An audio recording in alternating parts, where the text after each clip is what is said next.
Madame, Monsieur, bonsoir et bienvenue dans cette édition principale. Titre de l'actualité, l'emprisonnement de Ousmane Sonko et la dissolution de PASTEF. Analyse et décryptage dès le début de cette édition. Bienvenue.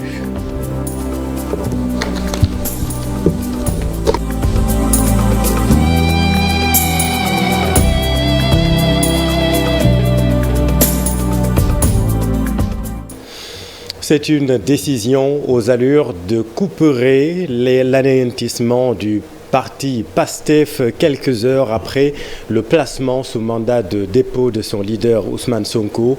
Avec nous sur ce plateau, Souleymane Niang, bonsoir. Bonsoir Chérif, bonsoir à tous. Le fait, c'est l'anéantissement, l'emprisonnement de Ousmane Sonko. L'estocade, c'est la dissolution du parti PASTEF. Comment comprendre cet enchaînement des décisions? C'est tout sauf le fruit, le résultat d'une improvisation de l'État du Sénégal. À mon avis, ce qui s'est passé, c'est qu'il y a eu une recherche certainement d'un effet de sidération avec l'inculpation et puis le placement sous mandat de dépôt de Ousmane Sonko par le doyen des juges d'instruction, ce qui est loin d'être une surprise pour tous les observateurs qui savaient que, au regard des chefs d'inculpation qui étaient visés par le procureur de la République lors de sa conférence de presse en fin de semaine dernière, l'issue du face-à-face entre Ousmane Sonko et le doyen des juges d'instruction ne faisait l'ombre d'aucun doute, sauf pour les optimistes béats, que dans la foulée de ce placement sous mandat de dépôt et les effets que l'on pourrait attendre de ce placement qui ne se sont pas produits, c'est-à-dire éventuellement des manifestations tous azimuts, etc., profitant justement de cette sidération créée par le premier événement, dans la foulée, dissoudre PASTEF semble être un plan méthodiquement pensé et déroulé de façon très méthodique aussi. En tout cas, l'effet de sidération a eu lieu. Ces avocats se disent d'ailleurs très choqués et surpris par cette décision du doyen des juges. Je vous propose de suivre un de ces avocats, Maître Ousseynou Fall. Les 7 chefs d'inculpation que le procureur a retenus en aucun cas ne pouvait justifier le mandat de dépôt, sa détention, dans la mesure où les actes de terrorisme, diffusion de fausses nouvelles, tous ces éléments, l'appel à l'insurrection, faisaient déjà des dossiers d'inscription en 2021, en 2022. Par conséquent, compte tenu du fait de la non-disponibilité de ces dossiers, on ne pouvait pas à nouveau les mettre dans ces dossiers. Vous savez, il faut le dire, il ne faut pas se voiler la face. Le dessein inavoué et avoué de Macky Sall, c'est d'écarter Ousmane Sonko des élections présidentielles de 2024. Et nous prenons la direction de Ziguinchor pour retrouver notre correspondant sur place, Lamine Ba. Bonsoir. Bonsoir, Chérif. On nous annonce des pertes en vie humaine. Que s'est-il passé réellement? Oui, Chérif, selon nos informations, il y a au moins 2 personnes, pertes en vie enregistrées aujourd'hui dans les affrontements entre manifestants et forces de l'ordre à Ziguinchor. C'est vrai qu'elles n'étaient pas de grande intensité, mais quand même des jeunes se sont portés aux forces de l'ordre depuis le matin jusqu'aux environs de 17h sur le boulevard des 54 mètres. On ne sait pas encore dans quelles circonstances ces pertes en vie ont été enregistrées, ni ce qui a provoqué leur décès, mais ce qui est constant, c'est que 2 personnes sont décédées dans le cadre de ces manifestations. Alors, on nous a informé dans le premier temps qu'un premier blessé qui a été admis aux urgences de l'hôpital régional de Ziguinchor est finalement décédé, mais qu'un autre blessé en cours d'évacuation, lui, est décédé avant d'arriver à l'hôpital régional de Ziguinchor. Donc, au moment où nous parlons, on enregistre 2 pertes en vie humaine dans le cadre des manifestations entre manifestants et forces de l'ordre à Ziguinchor. Mais maintenant, on ignore pour l'instant quelles sont les causes de leur décès et quelles sont les Vous avez annoncé beaucoup de manifestations, notamment sur le boulevard 544. Il y a eu des manifestations toute la journée à Ziguinchor? Depuis le matin, d'ailleurs depuis hier, donc il y a eu des manifestations sur le boulevard des 54 000. Des jeunes ont brûlé des premiers. Hier, il n'y a pas eu d'affrontement, seulement aujourd'hui, des jeunes qui ont quitté donc les quartiers périphériques, qui ont convergé vers le centre-ville, se sont frottés aux forces de l'ordre à différentes intersections, parce que certainement les forces de défense et de sécurité ont cherché à sécuriser le centre-ville où se trouve l'essentiel donc des services administratifs, des banques et autres services importants. Donc c'est souvent sur le boulevard des 54 mètres qui est en fait le point d'accès du centre-ville que les affrontements ont lieu. Maintenant, on ignore si c'est à cet endroit que les blessés ont été enregistrés pour le moment. Comme je vous l'ai annoncé, on ne sait pas exactement où est-ce que ça s'est produit et dans quelles circonstances. On nous a juste signalé des sources médicales, nous ont confirmé qu'il y a effectivement 2 décès. Mais pour l'instant, on sent que le calme est revenu à Ziguinchor. Le principal point d'affrontement a été sur le boulevard des 54 mètres, presque depuis 9h du matin, 10h jusqu'aux environs de 17h. Merci beaucoup, Lamine Ba, en direct de Ziguinchor. 2 personnes donc qui ont succombé à des blessures de quelle nature, on ne le sait pas pour le moment. Souleymane, ce sont les premières conséquences de cette décision historique, on peut le dire, avec cet emprisonnement de Ousmane Sonko, mais aussi cette dissolution de son parti. 2 nouvelles vies perdues dans ce feuilleton politico-judiciaire impliquant Ousmane Sonko, l'État, ses détracteurs, etc. 2 morts de plus et 2 morts de trop dans les circonstances que l'on connaît. Et en attendant d'avoir des informations plus précises sur les circonstances, même si notre correspondant Lamine Ba semble dire que, en tout cas, les décès, cette information, elle est vérifiée, les décès sont constants. Absolument. Et il reste à déterminer les circonstances et la relation directe avec justement le placement sous mandat de dépôt et la dissolution du parti PASTEF. En tentant d'y voir plus clair, on ne peut que regretter, bien évidemment, ces conséquences dramatiques du déroulement de ce feuilleton. Des pertes en vie humaine, des pertes économiques également, on va en parler. Souleymane, vous êtes journaliste depuis un bon petit moment. En quoi cette situation est-elle inédite? Alors, on peut trouver dans l'histoire politique du Sénégal beaucoup d'événements d'intensité plus ou moins similaires, notamment avec le président Wade. Mais si on remonte plus loin dans l'histoire du Sénégal, au début des indépendances, dans les années 60, dans les années 70, avec les partis de gauche, avec les insurrections même armées, des tentatives en tout cas, on peut considérer qu'il y a eu des événements extrêmement graves dans la vie politique du Sénégal. En revanche, de par le bilan, qui reste provisoire, le nombre de personnes décédées dans ces événements, c'est inédit. L'ampleur des événements, on a eu des manifestations souvent plus ou moins localisées dans la capitale Dakar, dans les grandes villes, mais un embrasement à l'échelle nationale, que ce soit dans les villes, que ce soit dans les villes de taille moyenne et même dans la campagne, qu'on ait un soulèvement et des manifestations, une détermination et peut-être même une organisation aussi pointue, alliant les moyens traditionnels de mobilisation, de manifestation.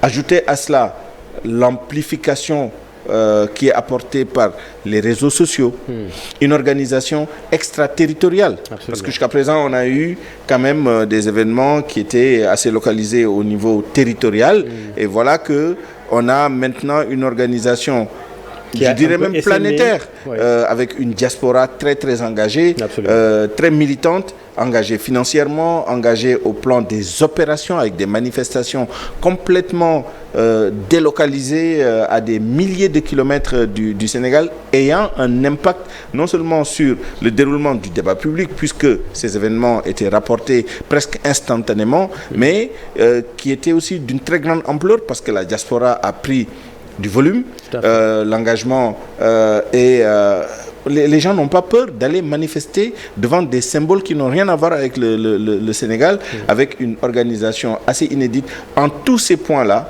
la situation que nous connaissons est certainement une situation que le Sénégal n'a jamais connue. Une situation inédite. En tout cas, le parti PASTEF, rappelons-le, qui a été dissous aujourd'hui, a publié un communiqué sur le plan politique. Donc, PASTEF, le bureau politique du PASTEF, donc sur le plan politique, rappelle que PASTEF, les Patriotes, n'est jamais parti à une élection sous sa bannière. En 2017, c'était avec Ndawi Askanui. En 2019, Sonko président. Et puis en 2022, locale et législative, il y a eu Askanui. Et en 2024, selon PASTEF, ce sera Sonko président. Et puis sur le plan juridique, rappelle le bureau politique de PASTEF, les Patriotes. PASTEF, les Patriotes, n'a par ailleurs pas encore reçu une quelconque notification. Et dès que cette notification sera reçue, le bureau politique attaquera donc par les voies légales, car ce décret, selon les partisans de PASTEF, est d'une illégalité flagrante, selon donc le bureau politique nationale de PASTEF, les Patriotes. On en parlait tout à l'heure, les conséquences économiques. Il y a aussi ces décisions préventives qui ont été prises aujourd'hui, notamment la coupure de l'Internet mobile pour des raisons de sécurité, selon le ministre de la Communication et des Télécommunications. Mesures diversement appréciées. Suivons là-dessus ce reportage réalisé par Cher Diop. L'accès à Internet est devenu une véritable toile d'araignée. Pour qui veut tisser les réseaux sociaux ou avoir la connexion tout simplement, les restrictions du gouvernement sont passées par là en raison du contexte tendu, marqué par des manifestations et des discours jugés haineux par le ministre de la Communication. Depuis un certain temps, il y a un phénomène que l'on remarque ici au Sénégal.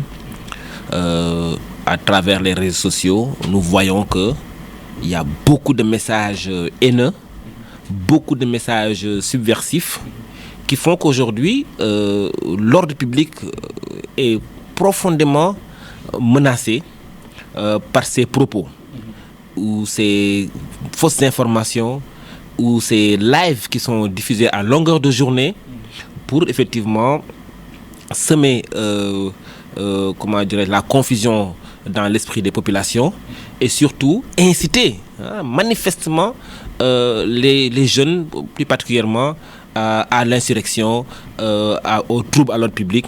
Et ce qui fait qu'aujourd'hui, c'est un phénomène qui nous rattrape depuis un certain nombre d'années. Mais nous avons vu que à chaque fois qu'il y a un événement politique majeur, il y a une amplification de ces messages haineux, de ces messages subversifs. Comme c'est le cas aujourd'hui avec la garde à vue du sieur Ousmane Sonko.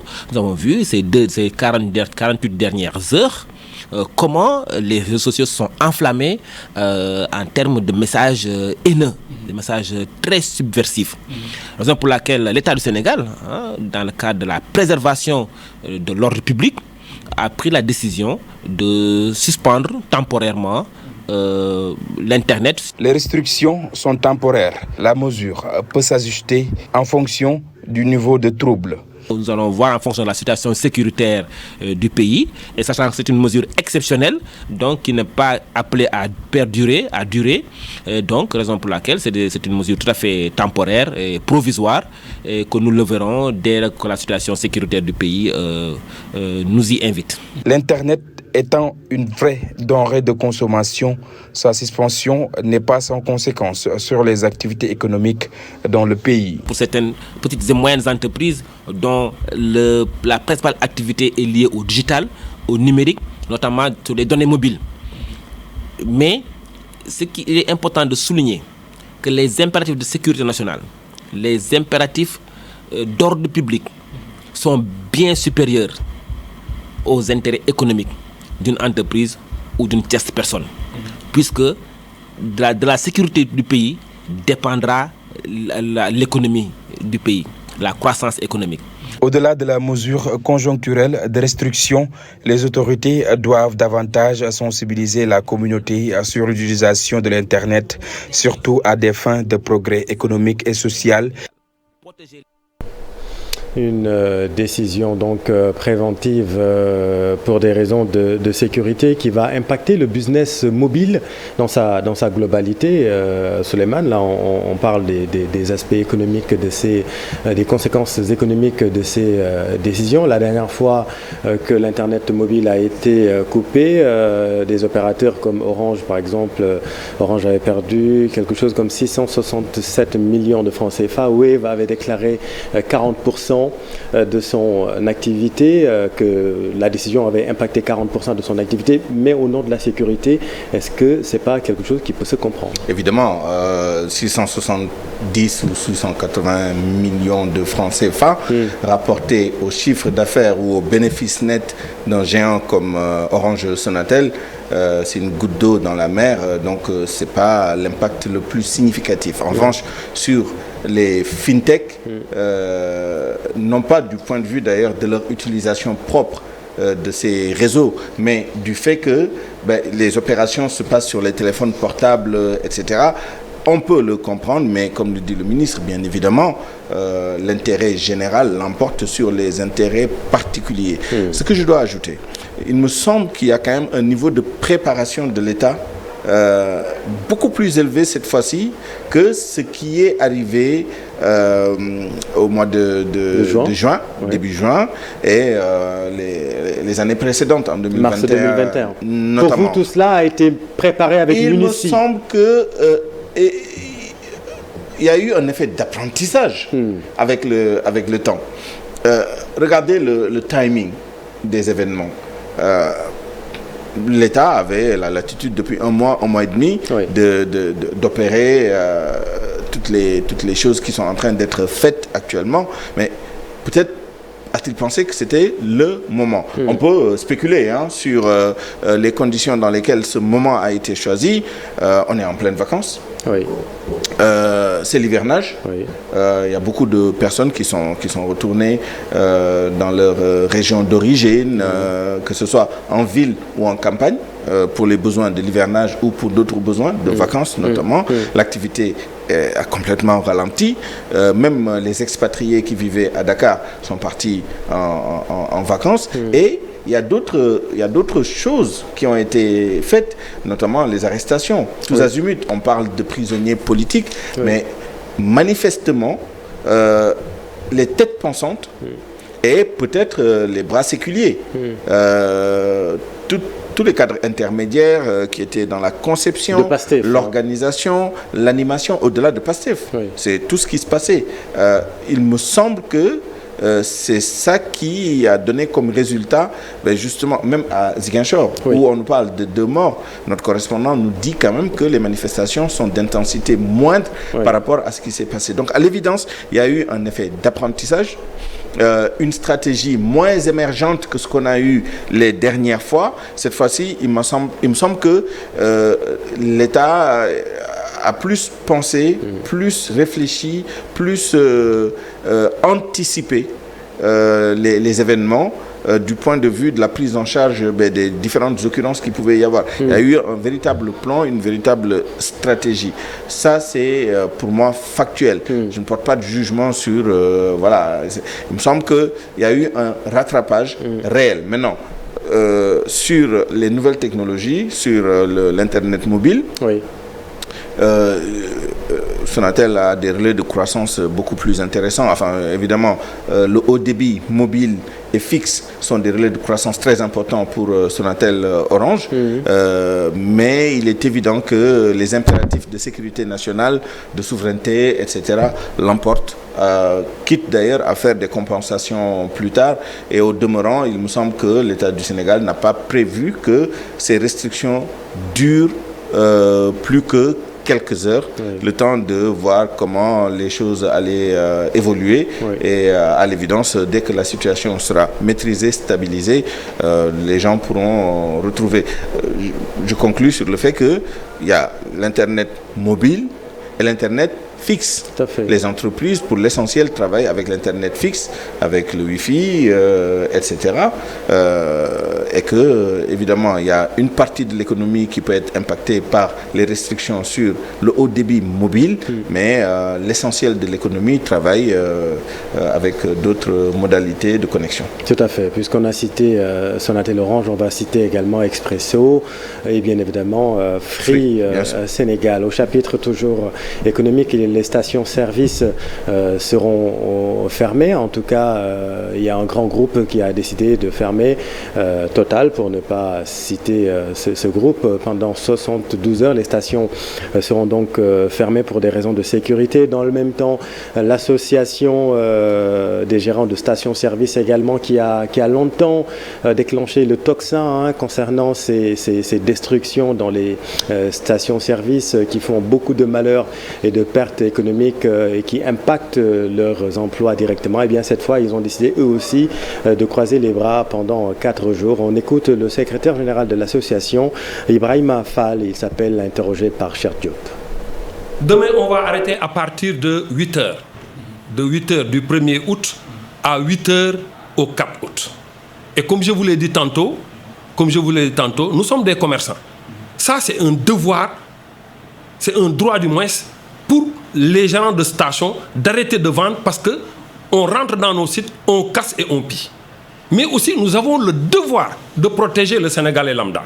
D'autant plus que vous n'êtes pas censé savoir que dans ces sites-là, il y a des produits inflammables.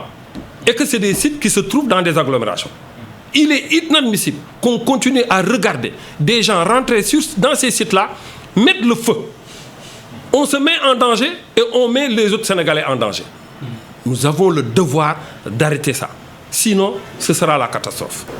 Avec nous toujours Souleymane. Revenir sur l'aspect politique maintenant, puisqu'on va vers une présidentielle plus que jamais ouverte.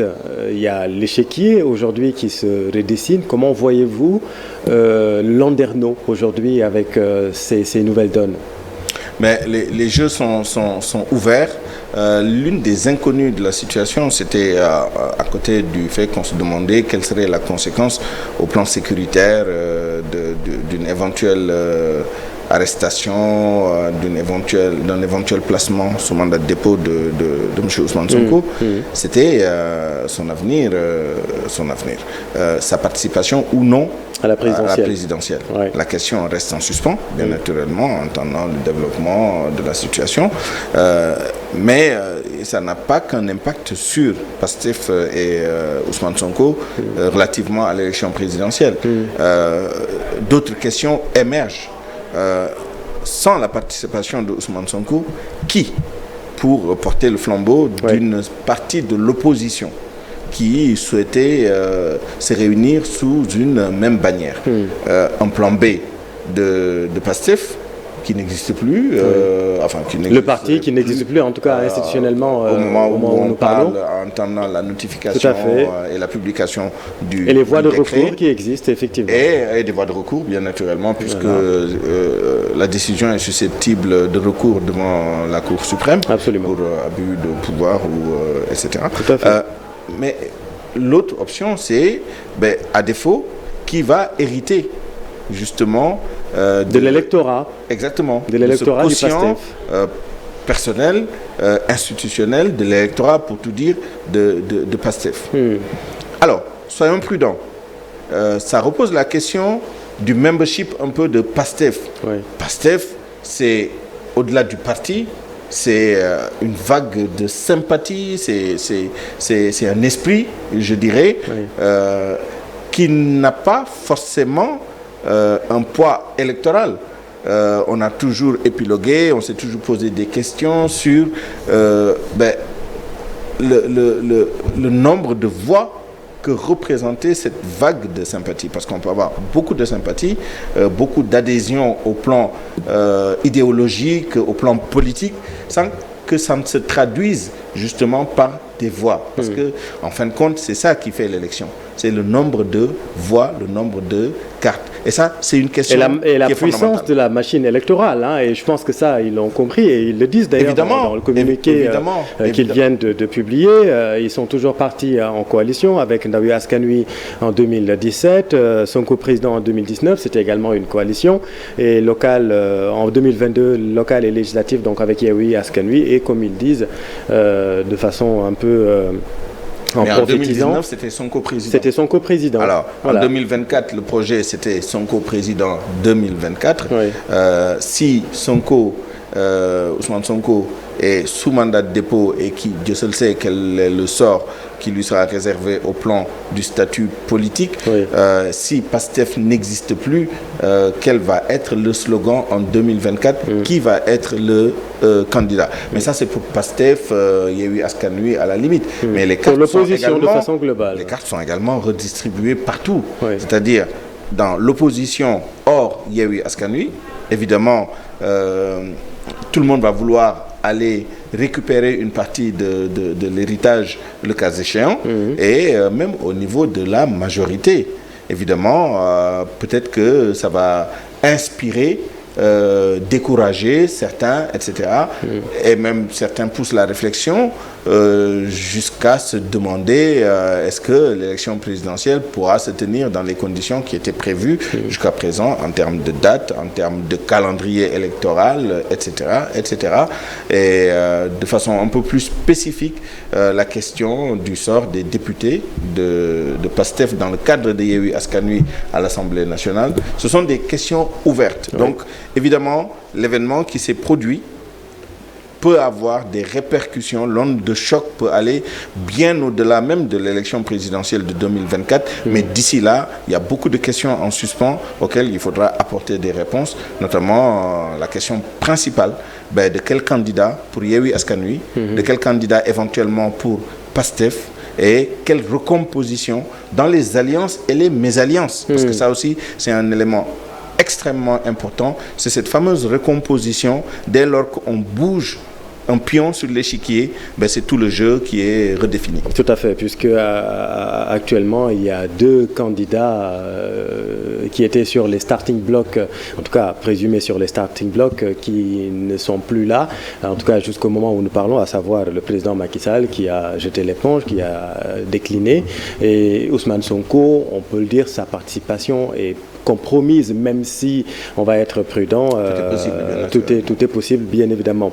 Merci beaucoup, Souleymane Niang. On va continuer d'en parler, bien évidemment, dans nos prochaines éditions. Et rappelons également cette information à Ziguinchor. Notre correspondant Lamine Ba nous signale la mort de 2 personnes qui auraient succombé à des blessures, selon des sources médicales contactées par notre correspondant dans le sud du Sénégal, à Ziguinchor précisément.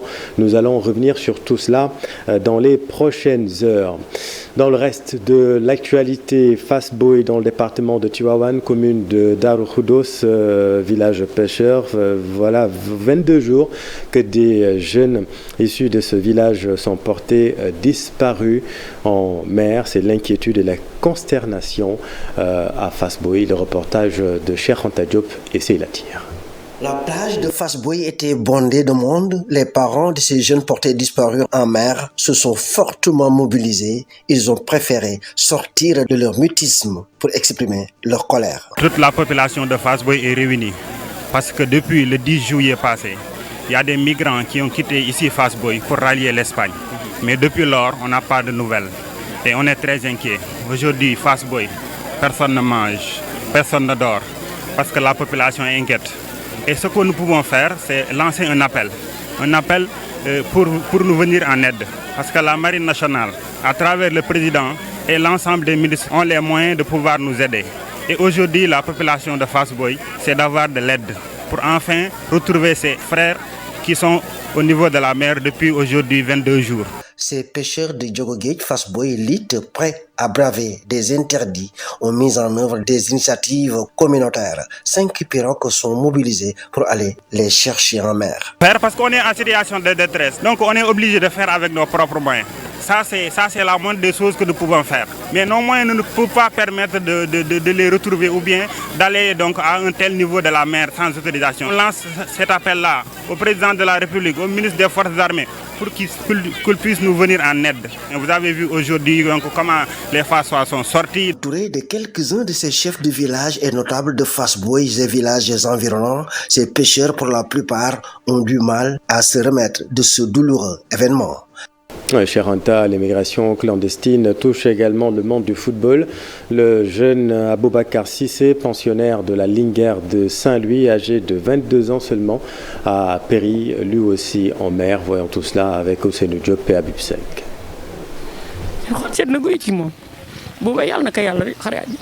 Boubacar Cissé est âgé de 22 ans, selon les membres de sa famille. Il voulait aller en Espagne par voie maritime, mais malheureusement, il a perdu la vie sur la route. Dans sa famille, ses proches témoignent difficilement sur le jeune joueur de la Linguère de Saint-Louis. Je souffre aujourd'hui parce que nous avons perdu un jeune très éduqué. Boubacar avait une bonne éducation.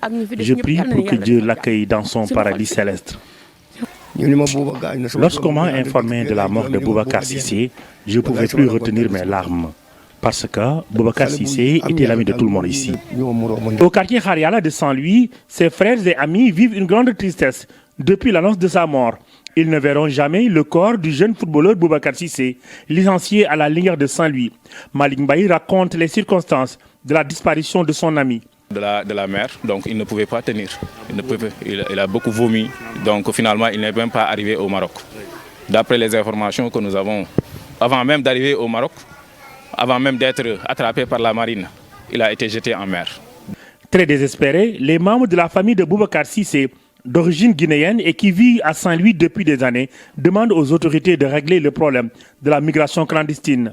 C'est un phénomène qu'il faut régler définitivement. Nous avons perdu beaucoup de jeunes dans la mer. L'année dernière, pendant l'hivernage, nous avions perdu presque plus de 20 personnes. Le corps du jeune joueur de la Linguère de Saint-Louis a disparu dans la mer selon ses proches. Une fin tragique pour les habitants de Khariala de Saint-Louis. Et puis, merci beaucoup, Ousseynou. Et puis, Pan sur le bec, c'est plutôt le groupement des professionnels du pétrole et non le groupe Total Energy concernant la fermeture des stations-service. C'est donc une décision du groupement des professionnels du pétrole. Toutes nos excuses. Dans l'actualité sportive, parlons de l'Afro-Basket 2023 pour le match de demain. Victoire impérative contre l'Égypte selon le coach et les joueuses. Ils estiment le staff, que le staff a fait son travail sur le plan mental et beaucoup de vidéos pour imposer et marquer beaucoup de paniers. Voyons tout cela avec nos envoyés spéciaux interrogés par Pape Farning. Il va falloir qu'on soit présente, qu'on fasse mieux que contre l'Ouganda et qu'on fasse encore mieux que contre le Mali. Si on veut espérer continuer la compétition et être encore ici à Kigali et encore, on va dire 6 jours. Ou déjà au niveau du comportement, ne pas baisser les bras, ne pas baisser la tête.